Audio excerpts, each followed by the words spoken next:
সবাই মিলে একসঙ্গে বসে কি করছি এটাই ভাবছো তো সবাই? হচ্ছে আমাদের বাড়ির পিকনিক, মানে সব ফ্যামিলি মিলে একটা পিকনিক করা হচ্ছে। আর আমি এসেছি বাপের বাড়িতে। আর এখানে দেখো আমার বড় মা, আমার দিদিরা সবাই আছে আর খুবই আনন্দ করছিলাম। এই হচ্ছে আমার ঠাকুমা, মানে ওনার অনেক বয়স হয়ে গেছে, তো গান বাজছিল, আমি বলছিলাম একটু নাচো একটু নাচো। রান্নার জোগাড়যন্ত্রী হয়ে গেছে আর আমাকে বলছে চিকেনটা রান্না করতে। এদিকে আমি রান্না করতে বসেছি আর মাঝখান থেকে আমার বোন টোন কাটছে, তাই আমি ওর দিকে তাকিয়ে আছি ওইভাবে। দেখতে পাচ্ছ ওদিকে ওই সব আদা পাতা পড়ে আছে আর সামনে দেখতে পাচ্ছ গোটা কত পেঁয়াজ।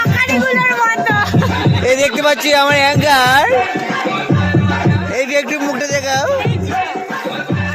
এদিকে এদিকে গভীর মন নিয়ে জোড়া হাত করে দর্শক বসে আছে সব কারিগরে। আমার এদিকে বিচ্ছিরি ভাবে আলু ভাজা হচ্ছে।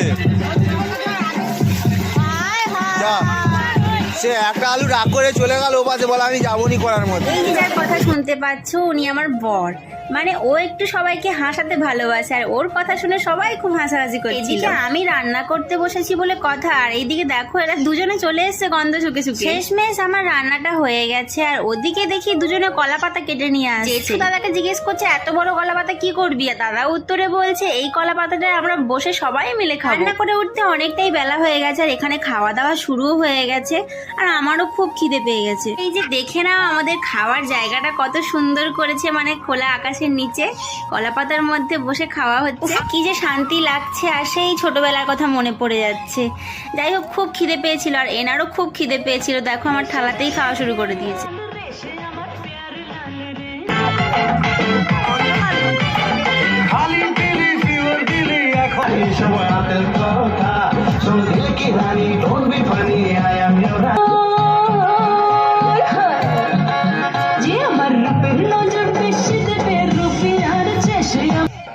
খাওয়ার পরে সবাই একটু আনন্দ করছিলাম, গানে নাচানাচি করছিলাম। তো চলো আজকের ভিডিওটা এত দূরই থাক, টাটা।